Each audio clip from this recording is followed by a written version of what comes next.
Welcome to a new daily top Askreddit video. Today's topic: what do you love doing, but hate succeeding in? Taking a long, nice nap, but then realizing you slept for 3 hours and won't be able to fall asleep tonight. I have found my people I cannot nap. If I fall asleep on the couch or chair it's 4 hours minimum. Then I can't get to sleep. I can't nap either, but for the opposite reason. If I do actually manage to fall asleep in the daytime, I wake up feeling sick and sweaty and feel like crap until the next day, so I avoid napping. Eating the entire pack of cookies.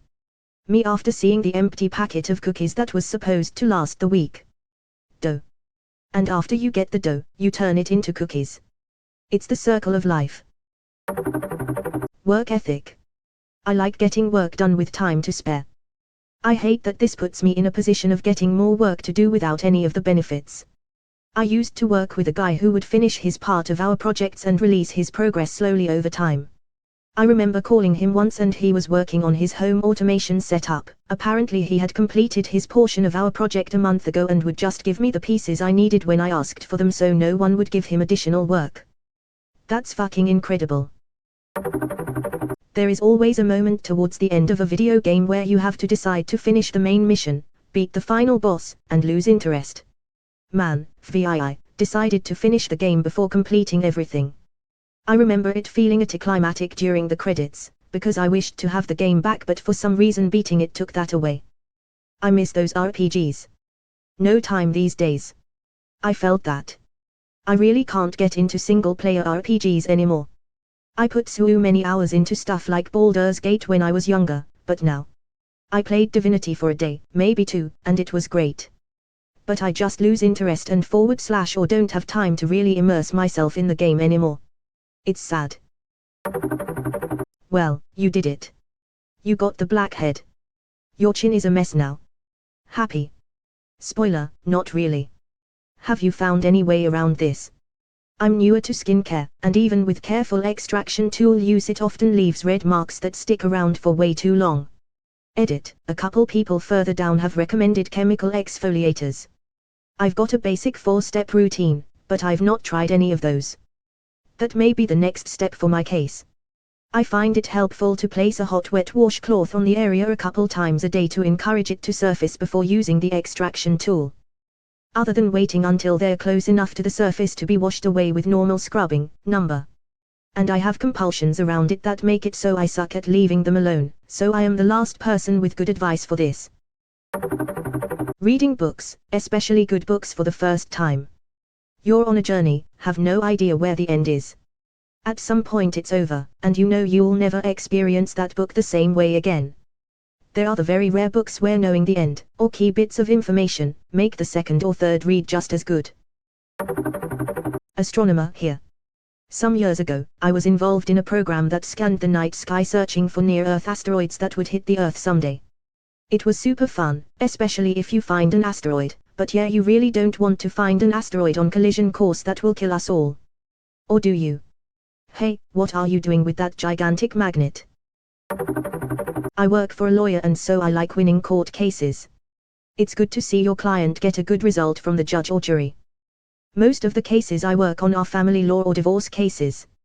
I enjoy the work. I like helping people. But no one really wins in those cases. I can't really congratulate someone on the destruction of their marriage. So, while I'm happy to see each case concluded, it's sad because that family is destroyed in the process. The family was already destroyed, and you're just picking up what's left in an orderly manner. Thank you. I try to keep an emotional distance, but sometimes it is really depressing having to deal with angry, hurt and anxious people all day. My next job is going to be someplace where only happy people visit. Playing fighting games. My friends constantly whine at me if I win because you're more experienced, it's not fun, and I'm not good enough to enter tournaments either. I'm in a weird limbo. It's the same with me and my wife. I'm not good enough to play in a tournament, but I'm so far above her it's not funny.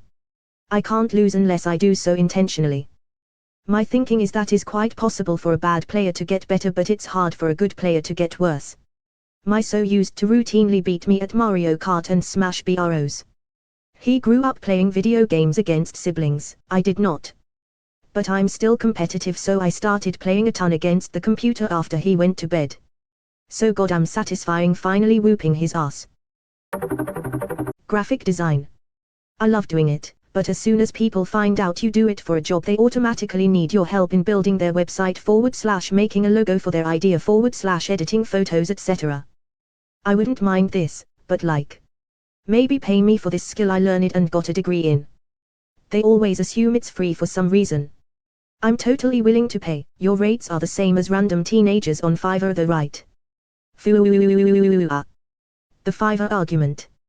I know you're joking, but for anyone confused, Fiverr hurts all designers. Procrastinating. Fun fact. Humans aren't the only species that procrastinate. Pigeons do too. Found this out once when I was supposed to be studying. So when I procrastinate at work by staring at pigeons, the pigeons were also procrastinating by staring at me. Swimming, cause if I do good at morning swim events I have to go back in the afternoon. This comment encapsulates my relationship with competitive swimming better than I have ever been able to articulate. I haven't been a competitive swimmer for 15 years and I still have nightmares about missing my heat every few months. Getting fat. It's so much fun on the way there, but being there sucks and I immediately want to leave. Right. Especially once you get back on the healthy train, and for the first 3 weeks ago you have motivation and inspiration, then you hit the wall of okay, this is no longer new and interesting, do I really have to keep doing this the rest of my life? Guess who's sitting on the couch trying to get up and work out? Or you pull through the 3 weeks and onwards, but then you hit 2 months and you're like PFFT, okay, I've done pretty well there, I can cheat a little. Or discipline carries you on past 2 months, but then you get to a year and you're like, phew, what a year that was, maybe a small celebration is deserved. Being productive in any aspect of my life, in general. I notice that the more I have my shit together, others, employers, family, orgs I volunteer with, etc. feel like they have license to add more to my plate. I don't work hard just to be given more work, I work so I can eventually relax. I know. I literally have to hide during the day so someone else doesn't find me and give me more work to do. That's just what happens when you're good at your job or anything. Today's record is tomorrow's quota. This isn't to say that we should never try to outdo past performance, but history shows very plainly that performance gains aren't evenly enjoyed. Sudoku. The more I succeed, the more boring it gets. I play Minesweeper and it's the same, I think. It become basically just to connect the dots. The harder levels are not really harder, just longer to figure it out. And even then sometimes you get to a point where you have to take a 50-50 guess for the last mine, and it just feels bad. Building software that sounds fun to build or that people would be interested in using. I like making the software. But I don't like providing support for people to use it, which is inevitable if other people are interested in it. I'll tell you, I've seen some game modding communities where there are users just about verbally assaulting modders just because the mod is not working correctly, and sometimes it's not even that the mods don't work, it's just that some of the users are too lazy to learn how to put things in the right folders or adjust a few basic settings, and they blame the modders for making it overly complex because they expect every program to have a launch screen that holds their hand the entire time. This was your chance to expand your knowledge of how your programs worked. But no, instead you just decided to be gaming Karen. I have asked the creator of mods for support before when I can't get their mod to work, but I always try and ask politely, and if I find a solution to the problem, I post it, especially if other people are having the same problem. There are people out there who create free additional content for the games you love, why must assholes be mean to them? I don't want to drive modders away. A while ago I made my first ever game mod and posted it to Nexus Mods, and by some freak accident it became popular. I didn't expect that to happen. I just made the mod for fun and as a learning experience. Didn't expect it to actually go anywhere. I wasn't prepared to support the mod or anything, as I just dumped it on Nexus Mods and expected it to get drowned out by all the thousands of other mods on the site. Imagine my panic when I wake up the next morning and see a bunch of posts about my mod.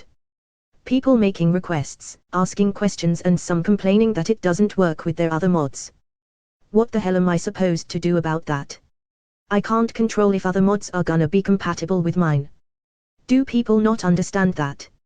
I even tried to link them to a tool that is made to resolve mod conflicts, and I clearly stated on the mod page that this mod modifies file X and file Y and will be incompatible with mods that modify the same files, but the posts just kept coming.